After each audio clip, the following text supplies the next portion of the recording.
Hi, Kay Lanning.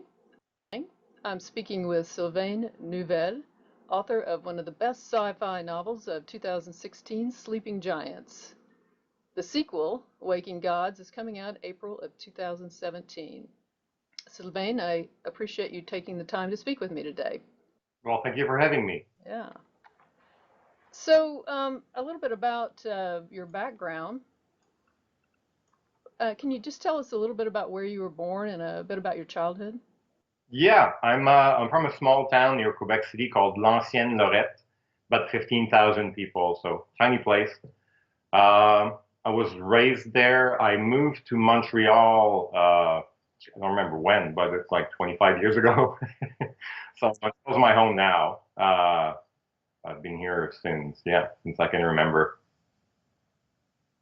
And what else can I tell you? Well, I'm a high school dropout. Mm-hmm.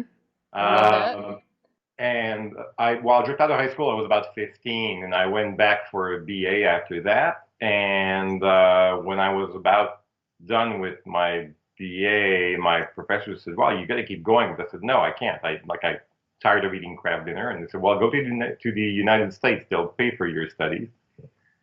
Didn't think it was real, but I said, "Okay." So I applied to a few places, and I ended up at the University of Chicago. I got a PhD there, and I came back to Montreal after that. That sounds great.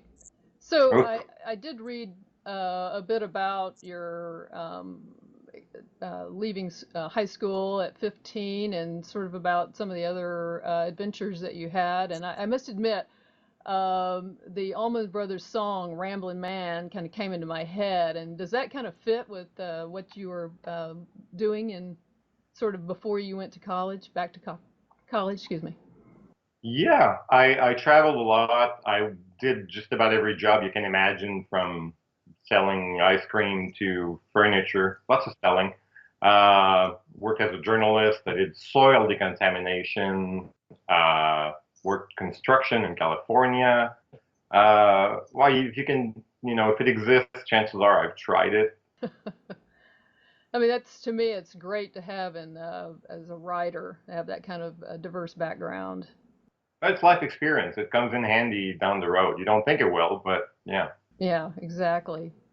So, and speaking of writing influences, did you have any kind of authors that really influenced you or specific events in your life?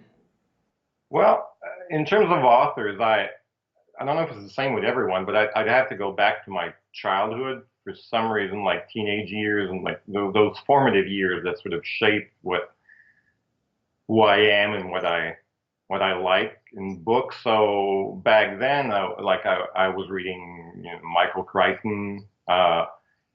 He's probably the biggest influence on me. You can sort of see it in the book. There's some Tom Clancy in there.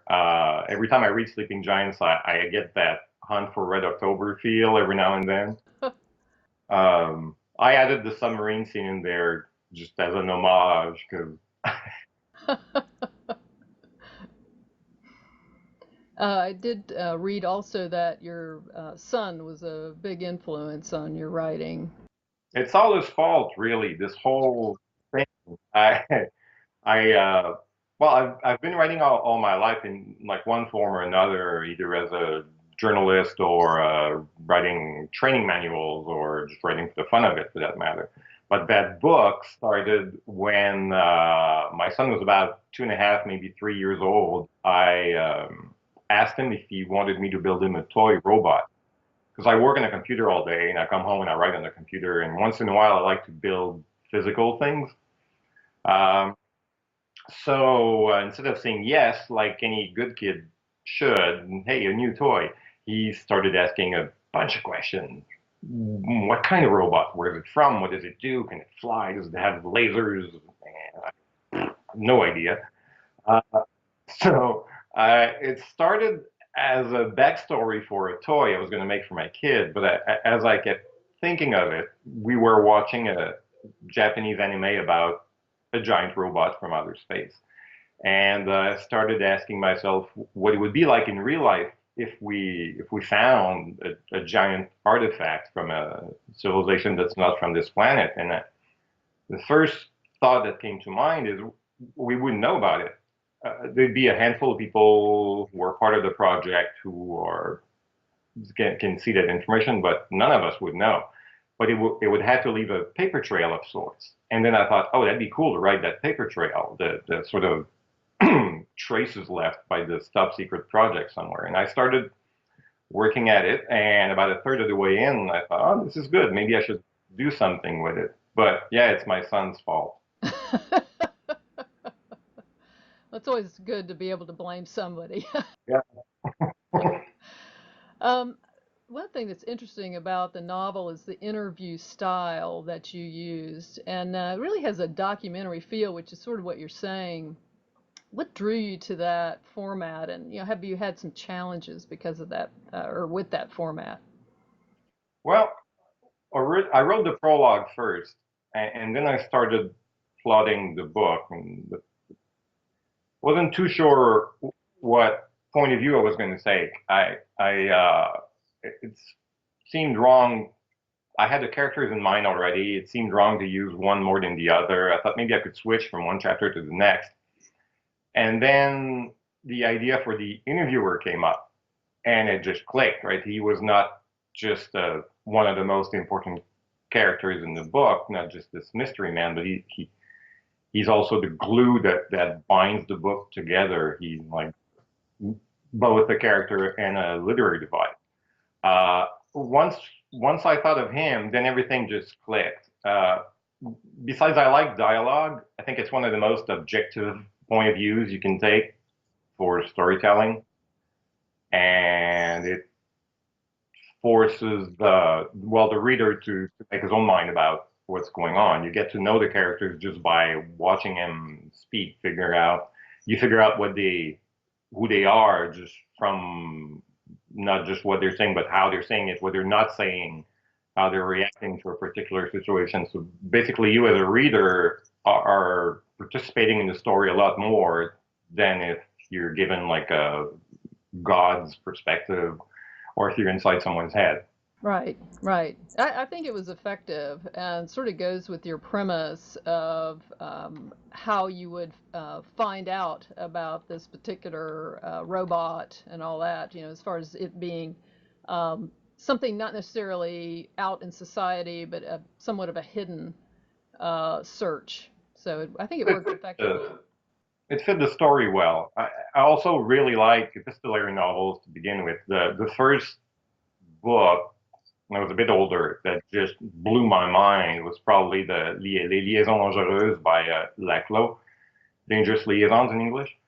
It's written as a series of letters by a bunch of people who are just lying to everyone. So they're lying even when they're supposed to be telling the truth. They're proud, so they're embellishing it, and so the actual story is not even in the book. You have to really have to figure it out for yourself, and that just blew me away. I thought this is fantastic that the author would trust me to do this much work. Uh, and yeah, I like that. So I wanted the same for my readers, put the same trust in them that this author had put in me. Yes, and speaking of that, how did you develop your characters in Sleeping Giants? Well, the first character I came up with was Rose. I tend to write based on strong visuals. It's hard to explain, but it's the same with for Waking Gods. I come up before I come up with an actual story. I come up with these strong images, little girl in a giant hand, that type of thing. Uh, and I build the story around that, and then I start to plot. So Rose was the first person I came up with. Uh, I don't know, she sort of grew naturally in my mind.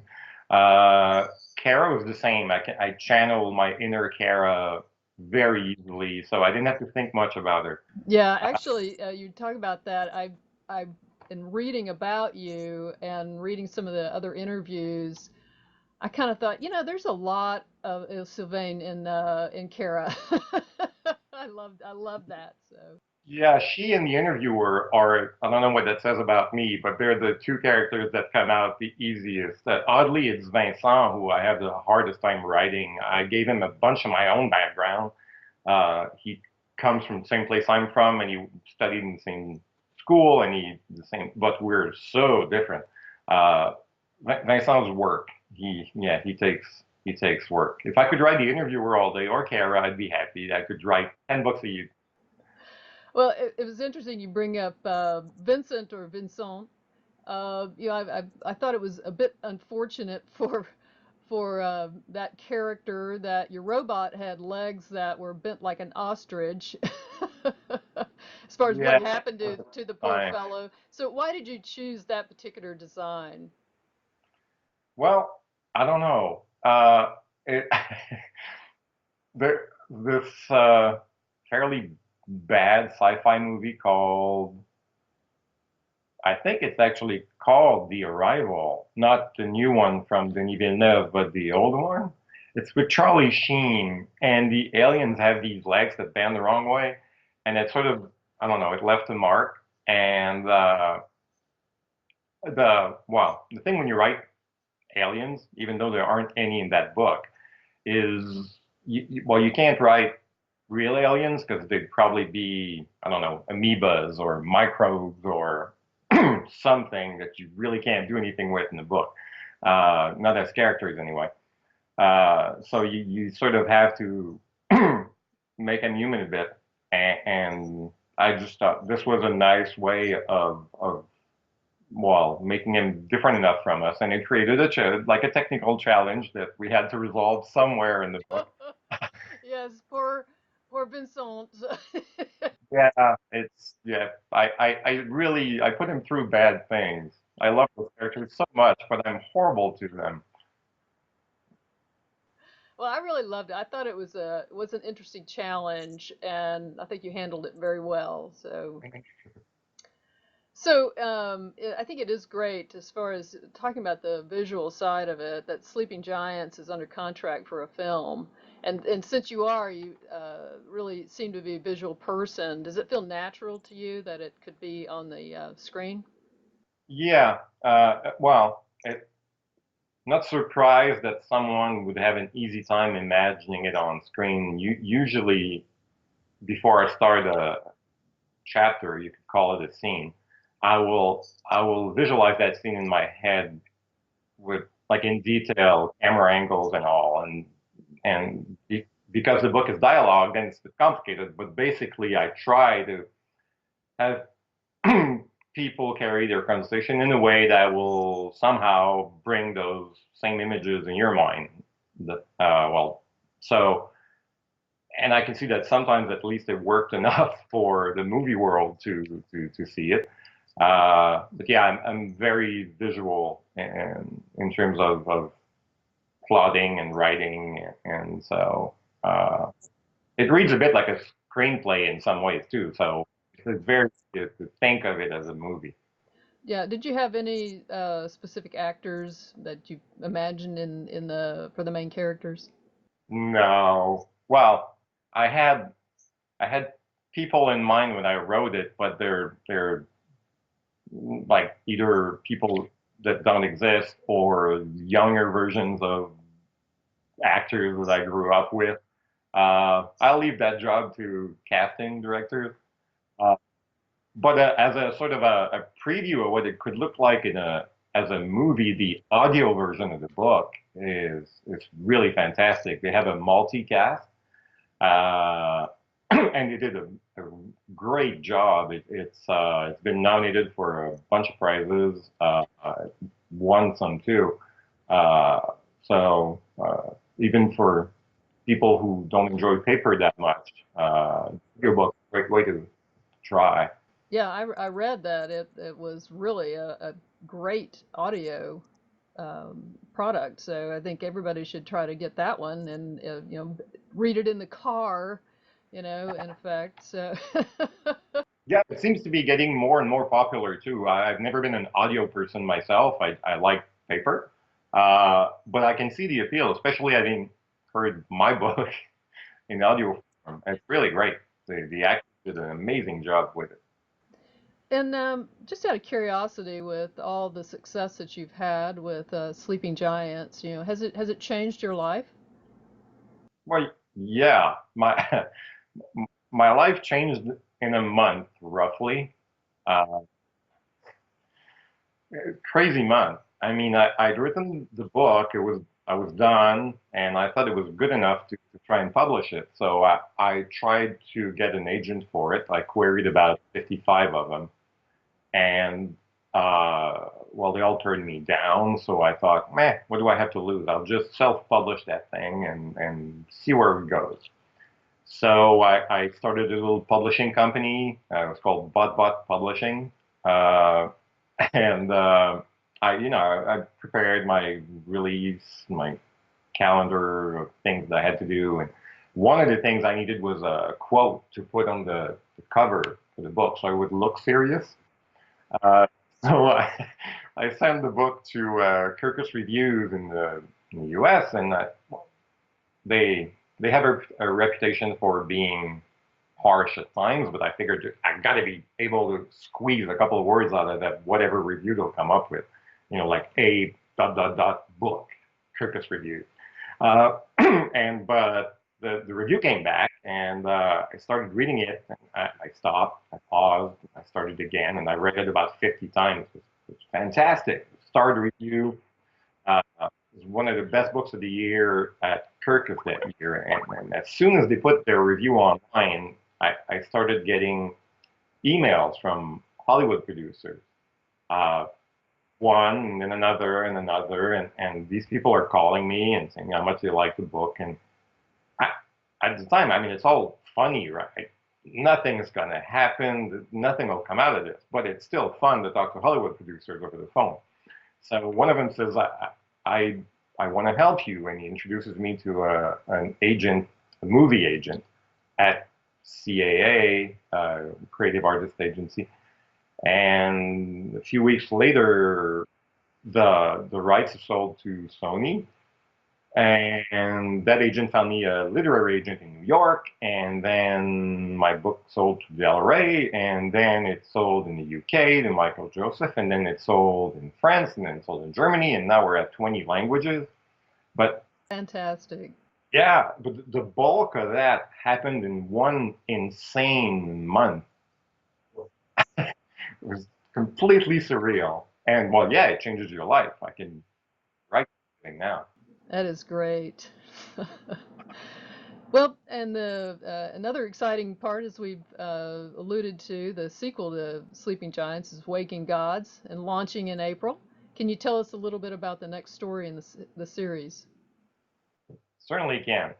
Well, first of all, I can't wait for it to come out. I love this book. I'm really proud of it.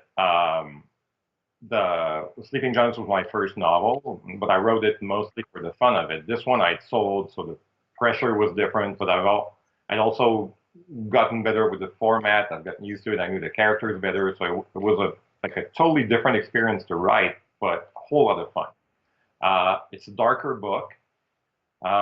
It won't spoil anything, but it begins with another giant robot showing up in the middle of London, and well, then bad things happen. Uh, it's darker, it's faster. The stakes are much higher in this one, not just for the characters, but for all of us. Uh, on a deeper level, Sleeping Giants to me was about human nature and how we can't escape it no matter what the stakes.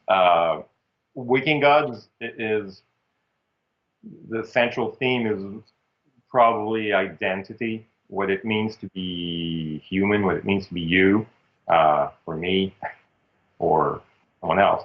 Uh, and I think it asks a lot of interesting questions and answers some of the questions that people probably still have from the first. Ask some new ones, and I think people who like the first one will really like the second one. Really proud of it. Yeah, I'm waiting in anticipation for it. So, Thank so you. Sylvain, I read that you had three goals: to get a degree, have a family, and go into space. So you achieved the first two. Any plans for a trip into space? Well, I would love to. They're sending two people to the moon now. I'm so jealous. Not they don't like none of that half space thing where you just like you're in weightlessness for about 30 seconds. They're actually going around the moon. This is cool. I want to do that.